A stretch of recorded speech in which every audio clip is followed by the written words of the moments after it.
You're listening to the Write Project podcast and radio program, a show about writing and modern Newfoundland author culture. This program is produced and recorded at CHMR FM 93.5 FM in St. John's, Newfoundland and Labrador, and is aired on other great stations in the province and elsewhere in the country. It can also be heard online at www.chmr.ca. I'm your host, Matthew Ledrew. Welcome to a very special episode of the Write Project podcast. Today, we've got a host of authors on to answer one of the most frequent questions that's asked of any author. We're asking them, what are common traps for aspiring authors? And today to answer, we have on a variety of different authors. First, Rebecca North, author of Elliot and the Impossible Fish from Breakwater Books. Mistakes that aspiring authors make. I would say number one is giving up too soon. It can take a long time to get better at what you're doing. When I look back at some of the first things that I wrote, I think I hope that I've come a long way and developed as a writer. Yep. And I think that, a lot of people get discouraged when they get those first few rejections, and I would say just keeping on trying and just trying to get better at it, and just keeping doing submissions and trying to get published. Absolutely. Mm-hmm. Thank you very much.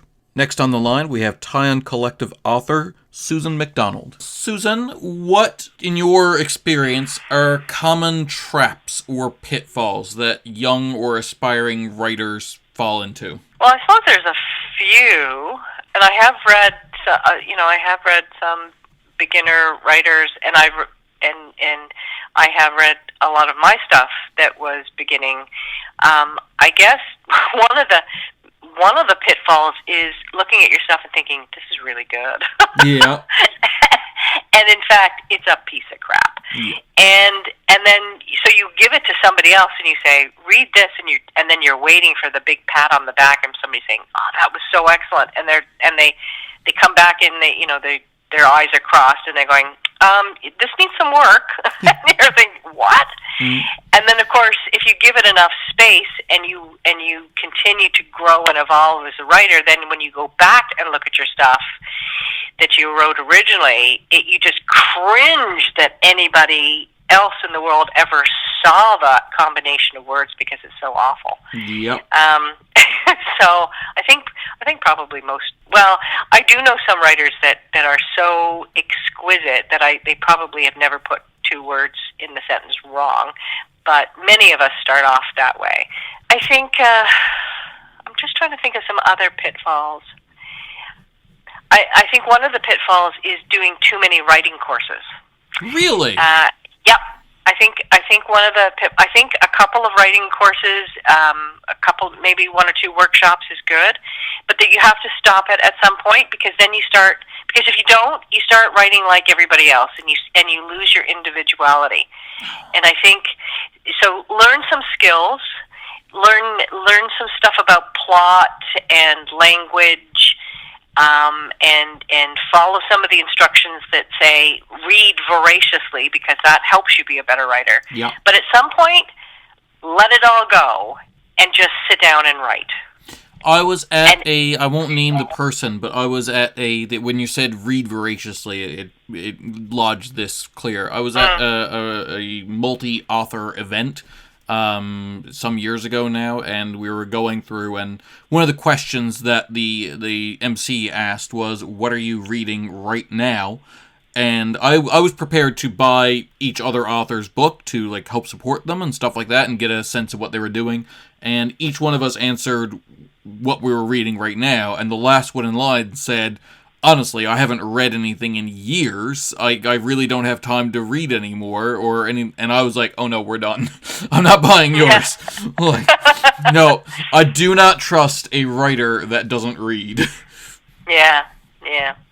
So I think those are some things that I've learned, because I think particularly when you're new and you're very insecure, you can be very influenced by other people, and you start, unless you're very careful, you lose the uniqueness of your own voice by doing too many of these courses and stuff like that. That's so right.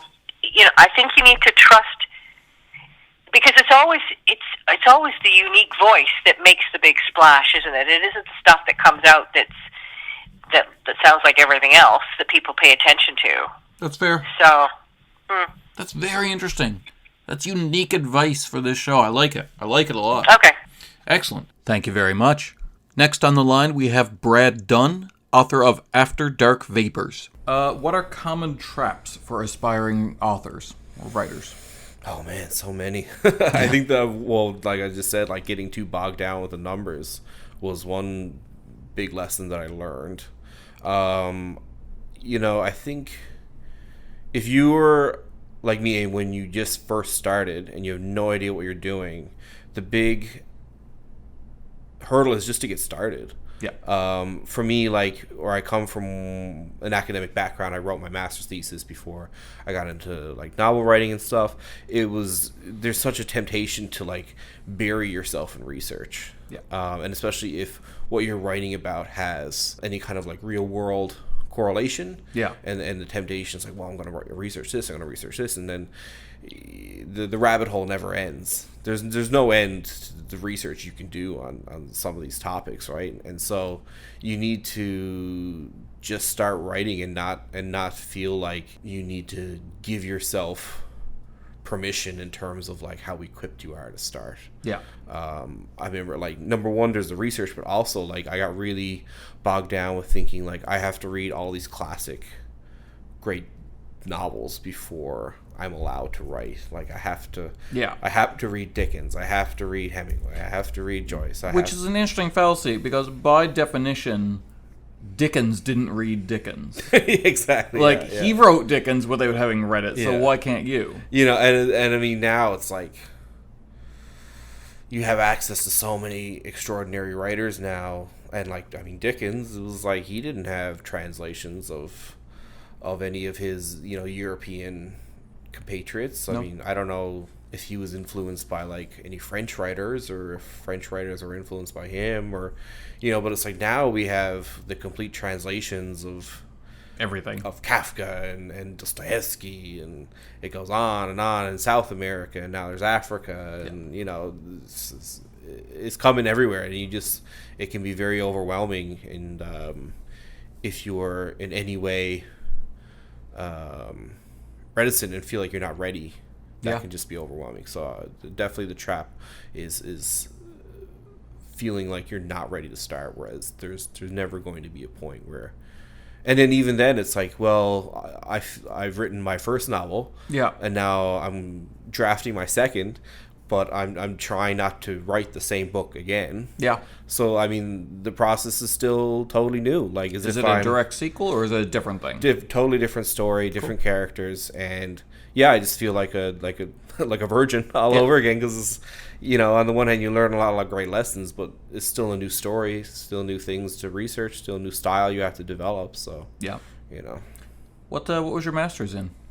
Master's thesis. My master's thesis in philosophy. Okay. I did it on poetry and Plato.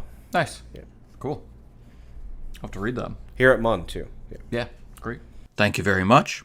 Next up, we have Brigette Canning, author of The Greatest Hits of Wanda James, and editor of What's Written in the Ladies. What are common traps for aspiring writers? I think just giving up. Not finding... I think it's important to... Sorry, I'm well tongue-tied. I think for aspiring writers, one thing that was a hurdle for myself was just getting to that moment when you share your writing with someone else. And writing is just such an isolating activity. Your writers live in their heads. Yeah. It's not like we're creating something that you can just show someone, like a picture or a photograph or something. So getting out of that, getting to that moment of bravery when you can show it to someone and ask for some feedback. So, and you should be, I think writers should be picky about who they show their work to. Absolutely. If you're going to show it to your best friend's probably going to tell you that's absolutely great. And you should, there's nothing wrong with showing stuff to your close friends, your best, or someone who's supportive. But I think it's good to be a little critical and to seek out someone who can give you the kind of criticism and encouragement and show you what you do well and show you what you need to work on and where you need to improve. I think that's something that does take a little bit of effort to find. I mean, you'll and you also need to be at a point where you can take it. Yeah. So I think for aspiring writers, like, ask yourself, are you at the point where if somebody tells you, okay, you need to work on this, or I don't understand this part, if you can actually, are you willing to improve your work? And also, be picky. Ask other writers, find out if there's like a writing group around, something like that. So talk to your friends, see what friends who read probably, like, they probably would be able to, if they like to read themselves, they'd probably be able to read your work and give you, good, solid feedback. So I guess, just basically doing some self-preservation and awareness when it comes to the feedback stage. Thank you very much. Next on the line, we're pleased to have artist and photographer Kit Sora, the visionary artist behind Kit Sora, the Autobiography. What are some common traps that aspiring photographers or artists fall into? I don't know, I think just trying to absorb and know everything all at once. I can remember back in the early days of doing photos, so like when dinosaurs roamed the earth, you get a camera and you're like, okay, I want to be perfect at everything. I want to be good at everything. So, you automatically start shooting weddings, and you're doing babies, and you're doing families, and you're doing engagement sessions, and you want to do landscapes, then you want to do architecture, and then you want to do your own fun stuff. And then you're like, what? So, it's fine to sort of start out trying a little bit of everything and getting your grounds and figuring out what you're good at, what you're not as good at, what sparks joy and what gives you hell, and just kind of, settle rather quickly, or, take your time and figure it out, but like pick one. You don't need to be a master of all, just sort of, I guess I fell into that trap, and I came full circle. I started with self-portraits, and I'm like, oh, I'm good at this, I can be good at everything, and I've done it all, and I'm like, self-portraits, I should have just stuck there. You're good at plenty more than that, but sure. I don't like it as much, see? It's the kicker. Thank you very much. Next up, we have Paul Carberry, author of the Zombies on the Rock series from Engine Books. In your opinion, what are common traps that aspiring authors fall into?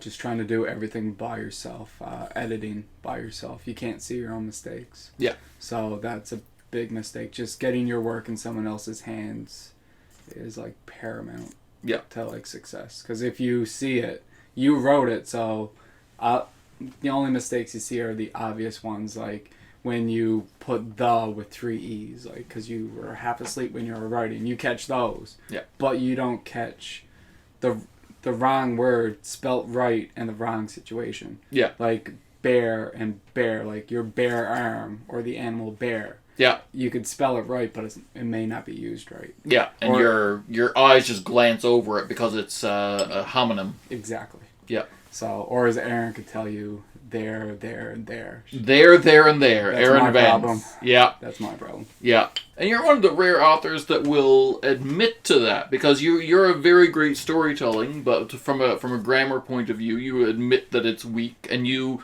always give thanks to your editor-in-chief, Aaron Vance. Aaron is the best editor, and I thank her very much. Yeah. Because without her, my books would be awful. Yeah.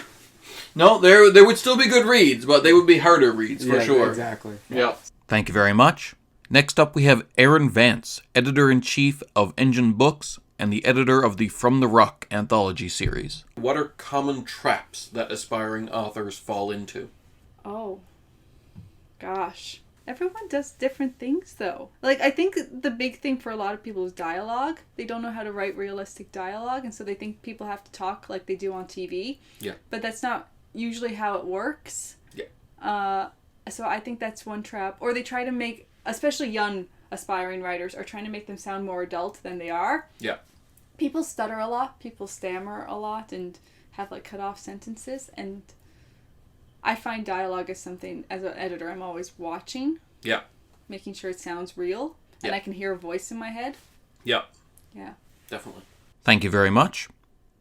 Next on the line, we have Tanith Frost, best-selling author of the Immortal Solace series. Tanith, what are, in your mind, are common traps or pitfalls for aspiring writers? I think the biggest one for me, back when I wanted to be an author but it wasn't happening, was perfectionism and expecting everything to just magically flow from my pen or through my keyboard and be polished and perfect on the first try. And I was getting bogged down with writing and rewriting the same first chapters over and over and never actually finishing a story. So I guess that was the biggest trap for me, was just not pushing on and not seeing the value in finishing something that's absolutely horrible, but that can be revised. Yeah, no, for sure. That's an important one, definitely. Thank you very much. Next up, we have Allie House, author of the Segment Delta Archives series, as well as a frequent contributor to the From the Rock collection of anthologies. Allie House, what are some common traps for aspiring writers that they can fall into? Thinking everything needs to be perfect right from the start. So if you haven't used the right word or if it's not coming out properly, agonizing over it and thinking you need to get this finished before you can move on, not realizing that you can always go back and fix it, or thinking it's going to be super easy, that like you're never going to have writer's block, you're never going to hit a hurdle, that you're just going to start from point A to point B. Yeah, absolutely, I agree. Both those things are big problems, I agree. Yeah, still big problems. Yeah, it never really goes away. Mm-hmm. Thank you very much. Next up we have Peter Foote, owner of Fiction First Used Books, the founder of the Genre Writers of Atlantic Canada page, and frequent contributor to the From the Rock anthology. Peter, what are some common traps that you find that aspiring writers can fall into?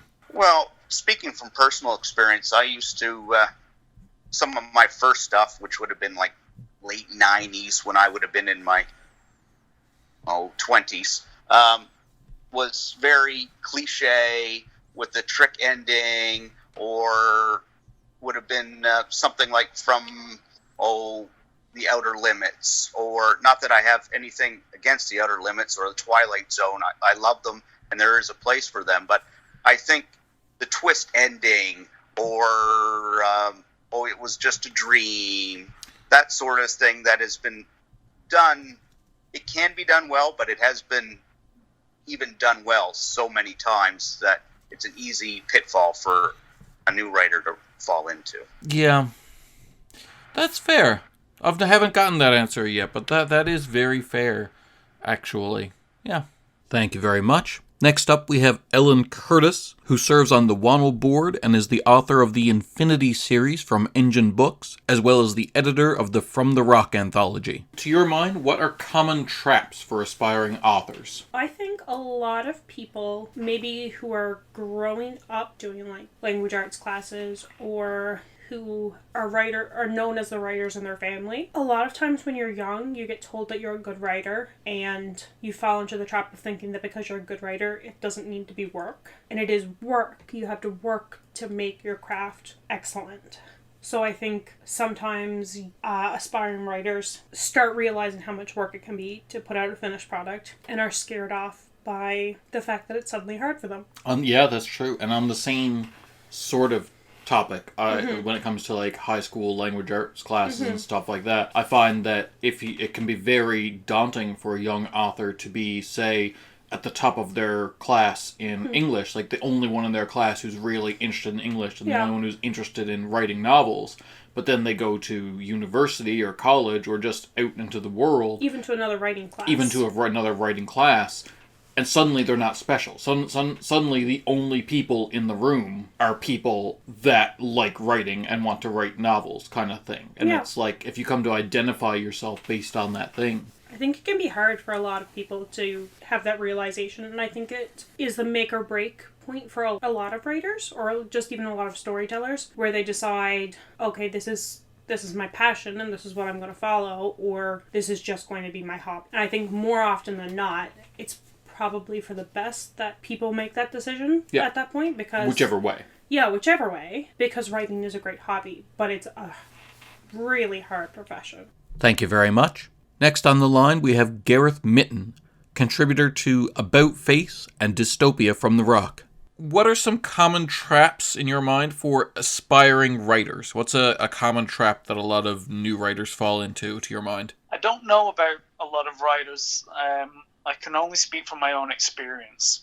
But I think a lot of writers suffer from getting in their own way. And if there's one thing I could say to, 20-year-old me, it's like, don't get in your own way. And what I mean by that is, I wrote a novel, like a first draft of a novel by the time I was about 23, and that kind of hung around my neck for years because I didn't really want to put in the effort to rework it because I knew it needed substantial work, but also it kept me from moving on because it's like I used as an excuse. Well, I can't go and write something else until I have that finished. So that was a really vicious cycle for me. Which I'm sure you now know is silly because the majority of first written novels don't get published. Like, very few people, the first novel they write is actually the first novel they publish. Sometimes, like, Stephen King went back and published his early work, his first novels, under Richard Bachman to account for the quality difference kind of thing. Right. Yeah, and that's absolutely true. And it's this weird psychological trap that I got myself into that really kind of prevented me from writing for a lot of years. I think the best advice you can give a writer is like Neil. I always get his name wrong. Is it pronounced Gaiman or Gaiman? Yep, Gaiman. Yep. Gaiman. So I love Neil Gaiman stuff, and he's had a few quotes over the years about just write. If you're going to be a writer, you got to write. That's really all there is to it. Yeah. And if you do that enough. Over a long enough period of time with enough regularity, and then you'll be a writer. That's what he says. And it's one of the only careers where there is no application process. Like it's just, you want to be a writer? Cool, sit down in front of the keyboard. Yeah, you do. But I think another thing I would say that I think is a really important point that I was very late figuring out. Because I read Stephen King's On Writing when I was like 18, 19 years of age. And Stephen King said, well, he said two things that really kind of put a block up for me.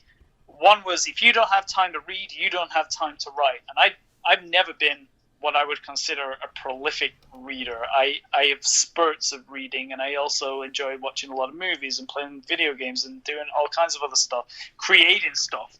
So I don't read as much as I would like. And when I do read, sometimes I'm reading philosophy or books about business and stuff. Like, sure. It's not always fiction. It's not always stories, right? So one thing that he said was, if you don't have time to read, you don't have time to write, which I think is kind of not true. And then the other thing he said was, you've got to write 2,000 words a day, or you're not doing it right. That killed me. Yeah, I've read it, and those same two quotes. I agree more with the reading, you got to read thing, but I'm grateful that he didn't set a book limit. Like, you've got to read 20 books a month. I'm like, no, I read, but I read at my own pace. I take stuff in. But the 2,000 words a day stuff, I kept that on me for what, in fact, since the business has been taking off, and I've been finding, like, I still write, but, like, a lot more of my time has been the administrative side of it. I've been really chastising myself for not getting my 2,000 words in a day because Stephen King said so. Yeah. Stephen King is not human. No. Stephen King is one of the most prolific writers of his ever, like any generation. Like, you cannot, that advice does not apply to everybody. And it doesn't apply to me because I have a very short attention span. It's why I'm good at the advertising writing, because it's very quick bursts. Come up with an idea, get it down, get it out, move on to the next thing. Yeah. And what I found for me, and it's actually true of most things in life with me, like exercise, whatever it might be, it's do very short sessions, but do it with regularity. So the way that I actually managed to write Watcher, which is the story that's in the Dystopia anthology, was, I'd write I'd go to work a little bit early, sit in the office, and I'd write before work. Yeah. Found that was a really good time because it's really quiet. It's something that Paul Tucker, a mutual friend of ours, has done for years and has been really prolific as a comic book artist and a graphic artist. And that worked really well for me. And if one day, if that was an hour, great. If I got in there and it was an hour, great. But if I got in there late one day and I only had 20 minutes, guess what? I wrote for 20 minutes. It sounds ridiculous. But if you do that with enough regularity, then guess what? You end up with a story in a couple of months. That's just the way it works, And some days I'd write, some days I might write as much as 1,000 words. Some days I might only write 200. Some days I may only kind of go back and sort of adjust what I'd written the day before. My average was probably about 500 words a session. Good. But honestly, like the old adage is always true. It's like, how do you write a novel? One word at a time. Amen. Yeah. There's nothing truer. And I think that is a really important thing for young writers to keep in mind, is that no two writers are the same. I've since, over the years, read what other writers have said, and there are, these real kind of literary writers who say, you should never write more than 200 words a day because, you should spend your whole day writing 200 words because they have to be so perfect. That's the other side. Which is also silly in my mind, in a different way. It is, but, for them, that might be the truth. For Stephen King, 2,000 words before breakfast might be the truth. But your truth is your truth. And you just have to figure out what's best for you. And you do have to have discipline. You do have to sit down and do it. But how long you do it for, when you do it, that's the stuff that is very personal. The only thing that's universal is you better sit down and write if you want to be a writer. Yeah, absolutely. Thank you very much. Next on the line, we have John Hass, author of The Reluctant Barbarian. What are common traps, John, for aspiring writers? What do most writers do what mistakes do they often make? The big mistake I made was when I first started writing, when I was in high school, I guess, I tried to go straight to writing a book.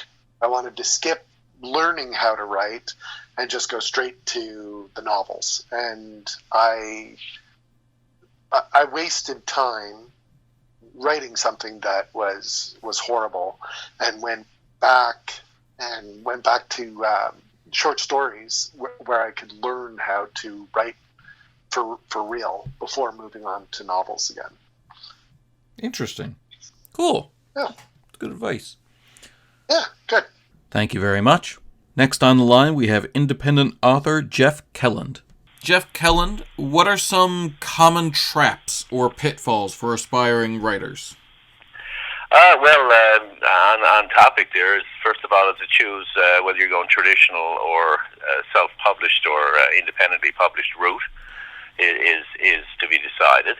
I'd have to say that for me, and personal experience, it wasn't until I was 59, 60 that I got to the point of publishing my first novel.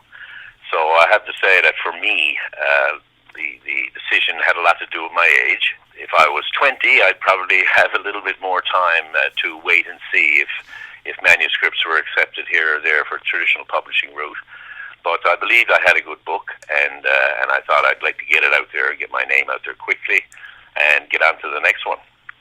So waiting to traditional route would not be the way to go for me at my age. But everybody's got their own story. Thank you very much. Next on the line, we have Candace Osmond, best-selling author of Dark Tides and Killer Me. Candace, in your estimation, in your mind, what are some common traps for aspiring writers? What are some pitfalls or traps that some writers fall into early in their career? There's so many. Comparing yourself to other authors. Yep. Big no-no. Just don't do it. Other people are going to succeed in their own way, and so are you. So don't ever, ever, ever compare yourself or your level of success or where you're at in your career to anybody else. That's fair. I think by avoiding that, you'll avoid a lot of other pitfalls. That's fair. Alright, well thanks for coming on again. For all of you, we'll be here again next week at 4:30 Newfoundland time or online at chmr.ca. Please tune in and we'll talk more about writing culture in Newfoundland.